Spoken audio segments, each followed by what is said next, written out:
morning, afternoon, evening. So we want to tell you what we've been up to. A lot.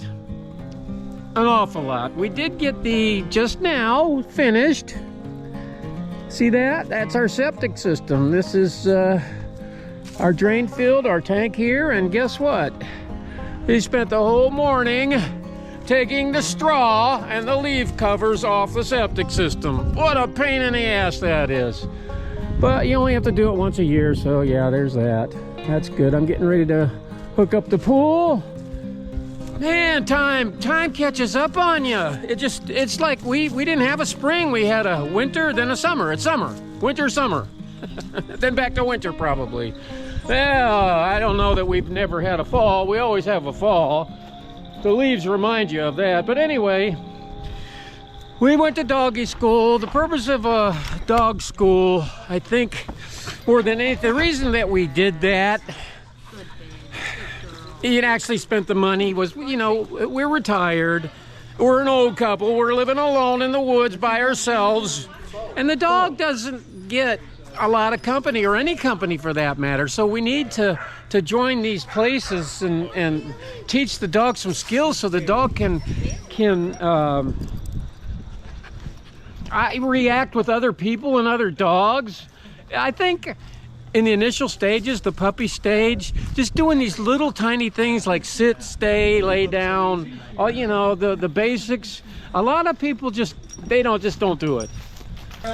Take it from a guy who's been bit by many dogs, one badly. When they're puppies, that's the time to get them used to other people, other dogs, other animals. You just can't put them in a crate all day and then run off to work and then come home and expect them to learn everything on their own from the crate. No, you got to get them out. I mean, don't get me wrong, people, they have other responsibilities. They have jobs. Not everyone is retired. I get that. But if you're going to take the responsibility of having a dog, or any animal for that matter, truthfully, I think you should take care of it and take care of your animals and put them in a crate for 8-10 hours a day while you run off to work. Don't get a dog. Just don't do it. It's not fair. It's just not fair. That's just my opinion. I know there's a lot of folks who say, hey, listen, my dog, I did that with my dog for 20 years, never had a problem. Okay, yeah, I get it. But I'm talking for me personally. My personal opinion is get your dog trained, even if it isn't a school. Take the time to train them. And then you'll be so glad you did in the future. Anyway, we have been busy doing a lot of things around here. Let me show you what else I have managed to accomplish. It's fantastic. You'll love it. The people will be clamoring for more and more of this type of thing. This I can tell you.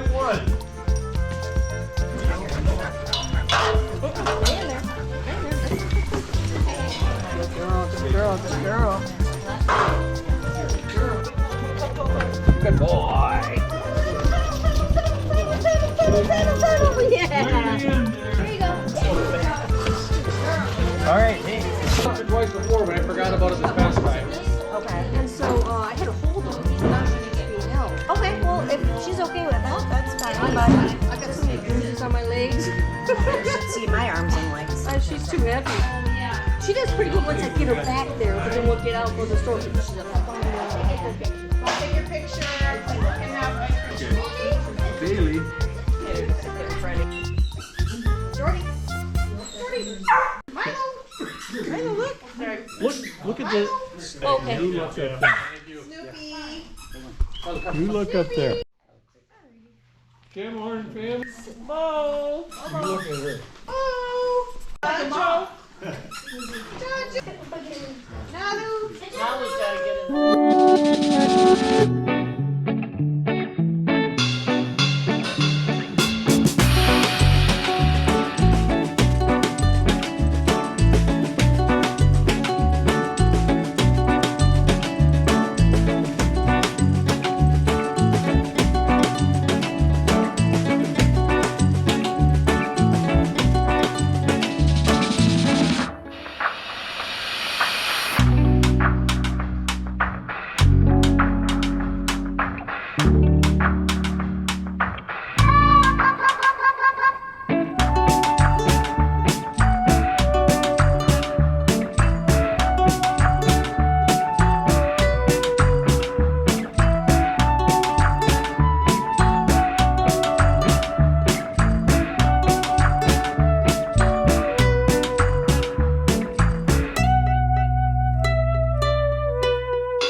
set right here on Brighteon Broadcast News.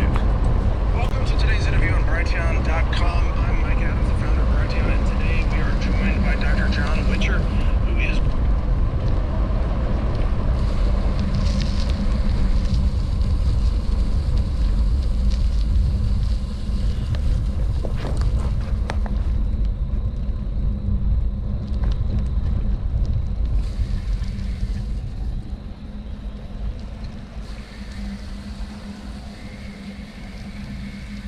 Docks are out.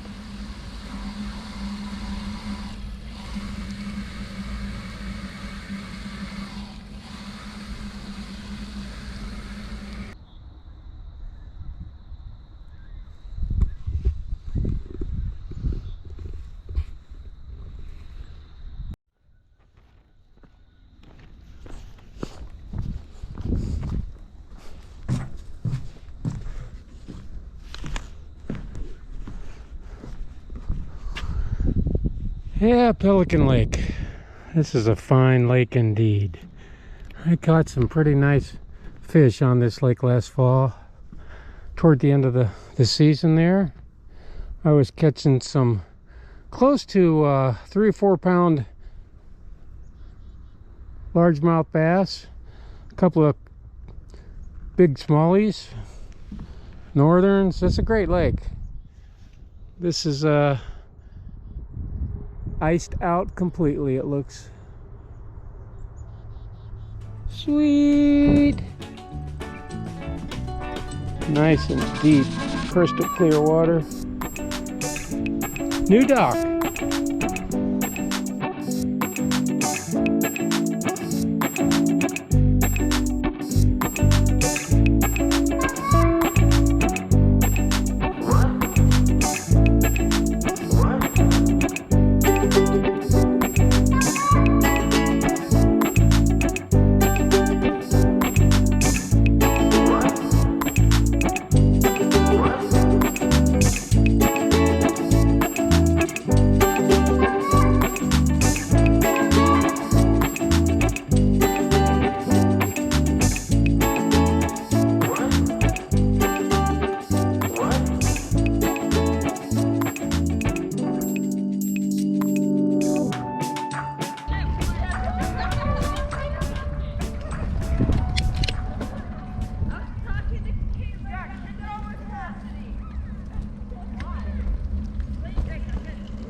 Hi. Has a naked lady. That's a naked lady at Airport Marine Storage. It's badass. Alright guys, so earlier today I took the Kodiak truck and the truck with the truck camper on it. I took it back to the dealership, back to Ford, because they had fixed the air seats. You know, has that I guess it's like an aftermarket. Somebody had put that on afterwards for the air ride seats, and There's a solenoid, or I forgot the name of it already, and it was told to me like 50 times, and I already forgot the name of it. I got it written down though. Tim wrote it down for me. The guy, the main man, the stud working down the fort. Anyway, we got it squared away because the mechanic down there, he said, okay, that switch went bad on it, but you have a switch that's being unused on the dashboard. We'll just convert that into a switch for your air compressor. So he did, and I like it better. I like it 10 times better. Yeah, it's amazing what these guys do, these diesel mechanics. You know, while I was there, there's people showing up, hey, my shit's broke, hey, this is happening, hey, that's happening, this is going on with this engine, with that engine. They're like a cop. They're handling every kind of problem all at the same time, all at once, and trying to keep the people happy in the meantime. That's no easy task, but they somehow managed to pull it off. So I'm grateful. With the growth of our city though, I just hope it stays that way in the foreseeable future. Yeah, buddy, isn't this nice? I am not even on a trail system. I'm just on a regular road. And this is a little town called Breezy Point. It's badass.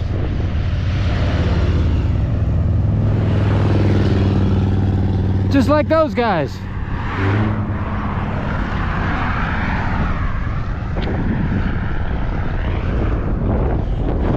Spring is here.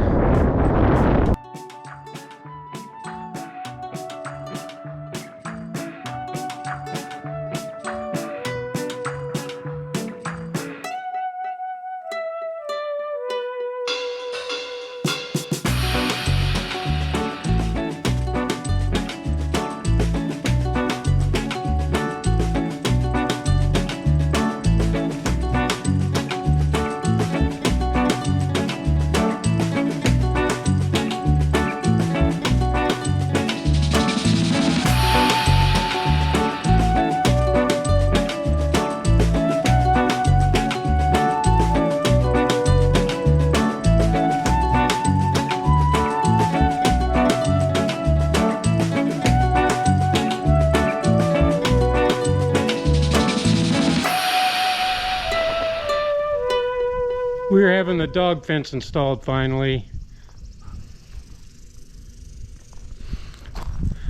They got like a walk behind tiller type of a machine. I'll see if I can show it to you in a second. I don't know if it's still here or not.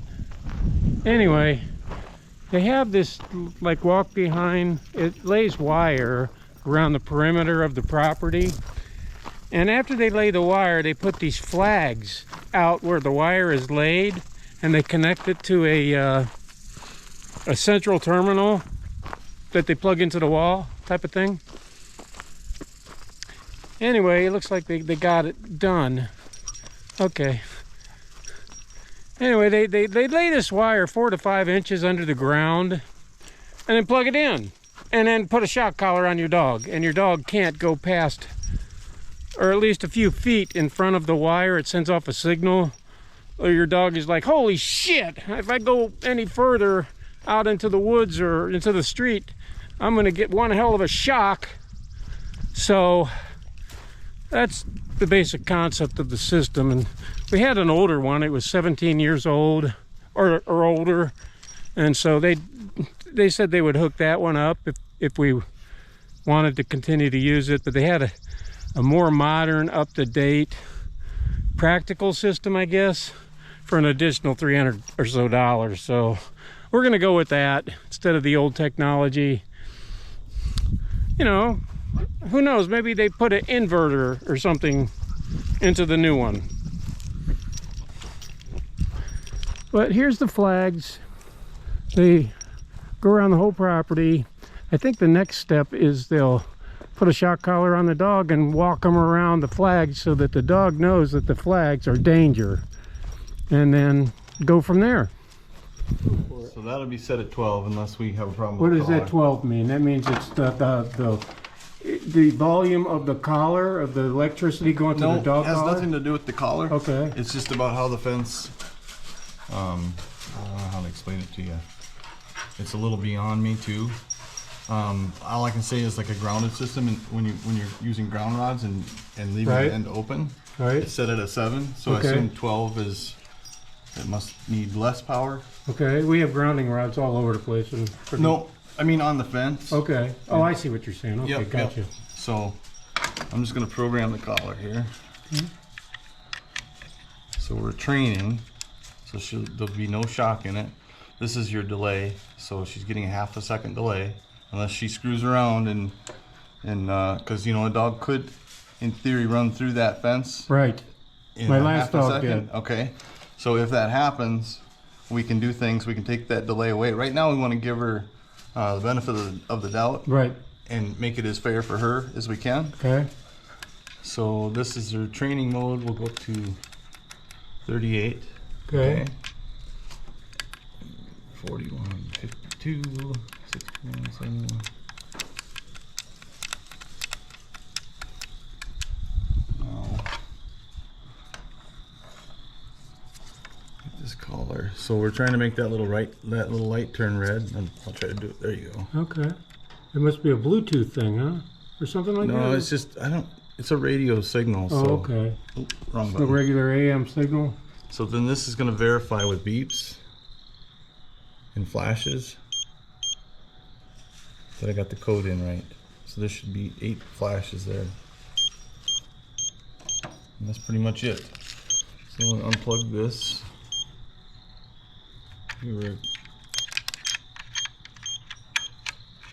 And it should be up and running. I'm going to leave this cover off in case I have to do some final. Sure that we got about a 3 or 4 foot buffer here. Right. It should beep somewhere close to the flags. Okay. Hopefully before the flags. It's just a noise that it makes now? See it's beeping there? Yeah.